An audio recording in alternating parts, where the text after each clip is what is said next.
Salve a tutti, ci troviamo in questo momento nello studio di Antonio Vena, iconografo pordenonese che abbiamo deciso di intervistare quest'oggi per fare questa intervista dedicata al periodo natalizio, visto che sappiamo si avvicina adesso ovviamente alla festività del Natale. Abbiamo deciso noi in Olio VP di parlare di quella che è soprattutto l'arte iconografica, quindi un'arte legata ovviamente al mondo cristiano, quindi legata soprattutto alla festa che si celebra, e andremo a vedere quindi qual è la storia di quest'arte, di questa professione, intervistando ovviamente il qui presente Antonio Vena. Buonasera. È un piacere conoscerlo. Buonasera a voi. Allora, l'iconografia, io sono 20 anni che mi sto dedicando a questo settore. Partito come inizialmente era un piacere per me vedere le icone, comprarle, eccetera. Mi sono pian pianino dedicato sempre di più, acquistando libri, facendo corsi, e alla fine ho deciso di dedicarmi completamente a questo. Allora, per dirla in maniera sintetica e veloce, abbiamo le Sacre Scritture trasportate sulle tavole. Quelle che vedete qua sono le tavole dove si realizza l'icona con tutte le dorature, i colori, eccetera. Che cos'è l'iconografia? È trasportare le Sacre Scritture sulle tavole. Niente di personale, artistico, bisogna seguire proprio dei canoni ben precisi. Non è l'artista libero di poter fare quello che vuole, deve seguire proprio delle regole, tanto che poi l'icona non è che venga firmata, è solamente tu sei uno strumento per realizzare questo passaggio. La parola si la sentiva solamente attraverso l'udito, poi viene messa in poche parole l'immagine anche sulle tavole. Spiegaci un attimo allora come è nata proprio questa attività, questo tuo studio, da dove sei partito insomma? Ecco, allora io prima ero un appassionato, mi piacevano, facevo anche tutt'altro perché facevo tutto un altro mestiere e mi piaceva, mi ha preso letteralmente, mi ha assorbito e ho cominciato a prendere dei libri, a leggere, a seguire, sono andato a fare dei corsi dove mi hanno spiegato effettivamente ci sono delle tecniche molto particolari per seguire quest'arte che si distingue da tutto il resto delle arti perché segue proprio dei canoni ben precisi e la procedura è anche molto lunga. Madre Natura ci offre tutti i prodotti per poter realizzare un'icona. In sintesi com'è che viene creato un'icona? Si parte da una tavola che può essere in tiglio, può essere in pioppo, viene scavato, può essere anche piatta. Questa che vedete sopra è gesso che viene lavorato con una colla di coniglio a caldo. Ci sono 6-7 passaggi. Tra il legno e il gesso c'è una tela in cotone che sorregge, diciamo, questa struttura e quando si raffredda va levigata sempre più fine a portare a, se voi sentite qui, un trattamento proprio Totalmente liscia più possibile. Esatto. Più è liscio, più il lavoro poi alla fine verrà meglio. Nel momento in cui si inizia viene definito preghiera, è già tutta preghiera l'icona, dall'inizio alla fine. Quindi ci si adatta e si portano avanti tutti i canoni che servono per realizzare l'icona, a partire dalla tavola preparata, al disegno che viene impostato sulla tavola e la prima cosa che si fa è la doratura. La doratura ha un'importanza notevole. L'oro nella simbologia dell'icona è la definizione della luce del creato, cioè che noi non riusciamo a realizzare quei colori eccetera, quindi rappresenta Dio, la luce increata, altissimo. Allora più dopo andiamo a curare, a dare luce all'oro e a tutti i lavori che corrono dietro, e maggiore dà anche il risultato finale. Si parte comunque dal volto del Cristo, qua ne abbiamo uno, poi c'è la Madre di Dio che sono le tipiche, questa qua detta anche la Madonna della Tenerezza, e fino a fare i santi e tutte le scene evangeliche che uno dovesse chiedere, capito? Per cui ecco. Quindi insomma viene creato tutto quello che è sacrale. Insomma. Tutto porta a sacro, tutto porta a Dio. E quindi la domanda è: che mercato ha? Il mercato è rivolto solo rivolto diciamo alle chiese oppure anche al pubblico, anche diciamo? ai privati, nelle occasioni. Intanto riguarda persone che credono nella nella religione, eccetera, e porta a un battesimo, a una comunione, a un matrimonio, a un anniversario. Ci sono 1000 occasioni per poter, diciamo, donare un'icona. E un'icona è un regalo importante, oltre a quello che può essere il lavoro dietro, anche dal punto di vista spirituale. Quindi la procedura poi per fare questo lavoro, oggigiorno con lavori di questo genere qua, queste sono dorature chiamate a volo, a guazzo, quello che voi vedete oro lucido, così, più tutte queste decorazioni, vengono fatte proprio con strumenti, martello, piano piano, quindi siamo quasi a livelli di oreficeria. Per passare poi ai colori, che voi vedete sono questi. Vedi che abbiamo tutti pigmenti naturali. Pigmenti quasi tutti naturali, terre naturali, colori naturali. Questo è il legante che serve per i pigmenti, che è tuoro d'uovo al 50% con del vino. Anche qua naturalissimo, la simbologia, l'uovo, la rinascita, il vino, il sangue di Cristo. Qualsiasi cosa riporta alle simbologie che ci sono dietro.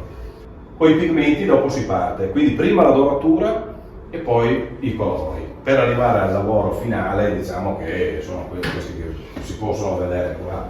Questa è una delle icone, possiamo dire, più conosciute anche. E questa qua è la Madre di Dio, detta Odigitria o Digitria, che significa colei che indica la via, cioè indica il figlio.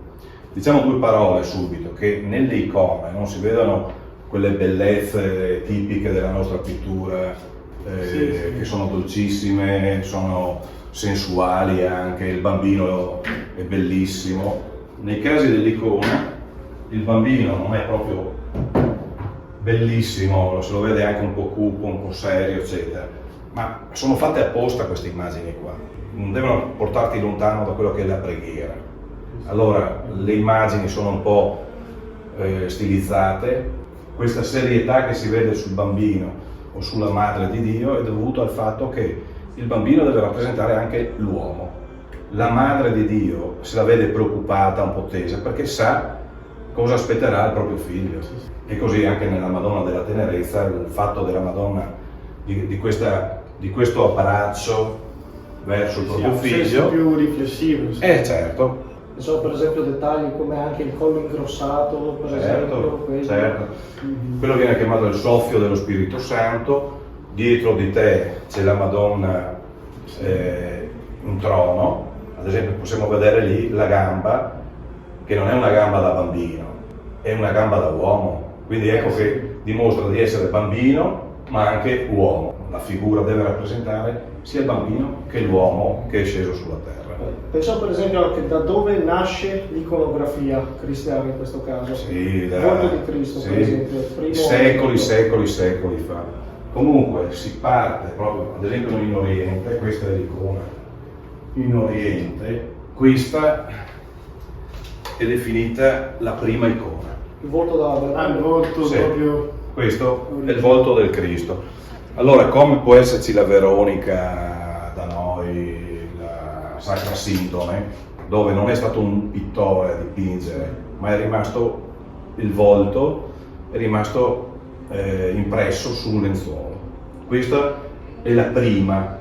Da lì viene fuori il Cristo mezzo busto, come quella che vediamo lì, il Pantocratore, Tutte le varianti. e la Madre di Dio e tutto quello che va a seguire. Comunque questa sarebbe, tra virgolette, la prima icona. Per esempio è molto diffuso in Oriente, anche quello pensiamo è stato usato anche come stendardo anche da alcuni paesi nella storia. Sì, le portavano anche in guerra come protettrice, la Madre di Dio, la Madonna. Quindi dopo prende anche il nome della città dove è stata salvata la città, su tutte queste cose. Per esempio in Russia la Madonna di Kazan, per esempio, che è stata utilizzata nella seconda guerra mondiale. Certo. Alcune hanno proprio il nome della città. La Madonna di Kazan è la protettrice della Russia. Però di base siamo a queste. Madonna della Tenera, la Madre di Dio, il volto del Cristo, Ecco, l'importante dopo è capire la tecnica. Partiamo da questo presupposto, non esiste la profondità detta la tridimensionalità. Esatto. È tutto 2D, insomma. È tutto piatto e l'immagine deve uscire verso chi la prega. Non esistono ombre perché la luce è dettata dalla figura che noi andiamo a rappresentare, quindi non ci sono punti di luce, la prospettiva appunto non c'è.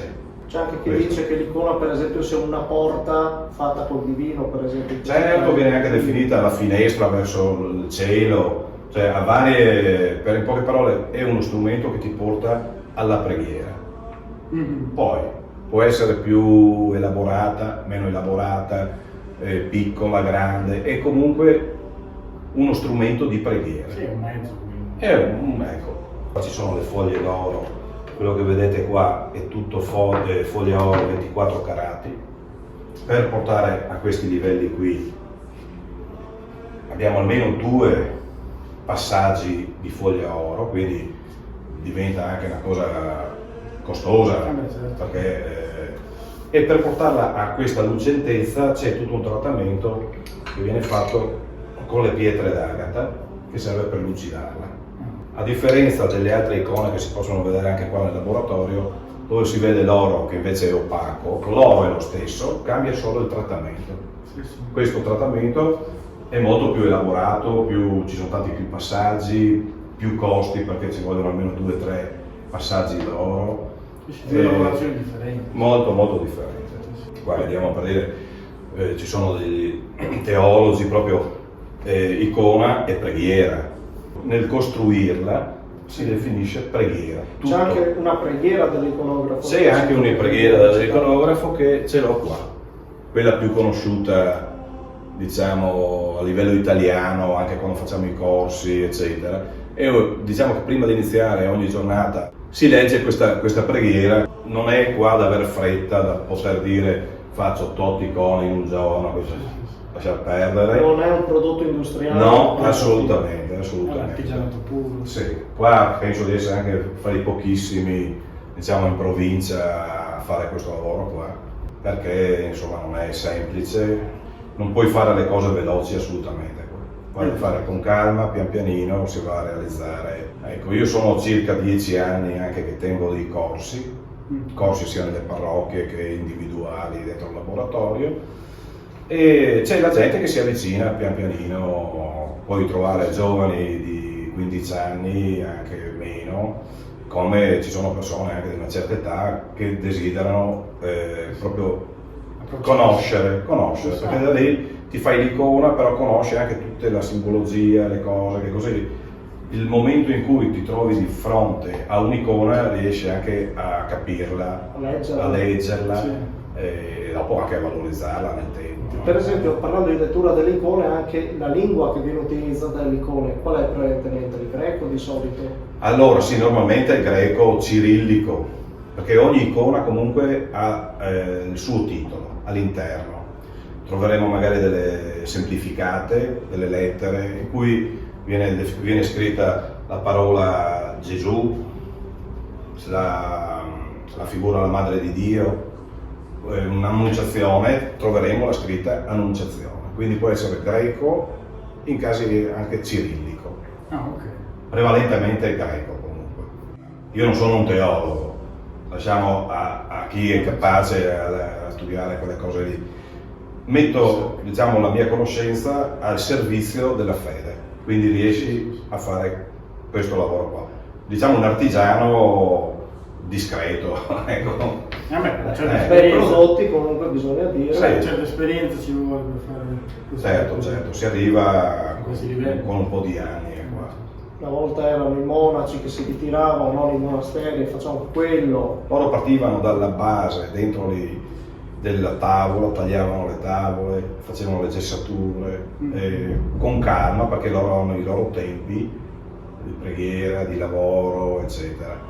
E non è che qua possiamo avere proprio gli stessi ritmi, perché lavoriamo fuori, viviamo fuori, ma il senso era quello di muoversi con calma, quello che succede di avere dei ritmi un po' più blandi, di vivere un po', diciamo, con più tranquillità. Questo è poi ci sono anche tutti i tempi tecnici ovviamente in merito, per cui non Sì. si può pretendere di fare magari in pochi giorni quello che il lavoro affinché No. richiede almeno un mese. No, rischi di rovinare tutto, devi proprio entrare dentro questi ritmi, comprendere come funziona e poi vai avanti pian pianino. Allora è stato un piacere l'intervista. Grazie per la sua disponibilità. Sono qua, Quindi, quando volete venire. concludiamo il video, ovviamente ricordiamoci qui Antonio Vena, iconografo pordenonese. Vi ricordate di iscrivervi al canale, mettere mi piace, condividere Certo. e passare anche nel suo negozio. Mondo Icona a Pordenone. Esattamente, quindi grazie a tutti per la visione.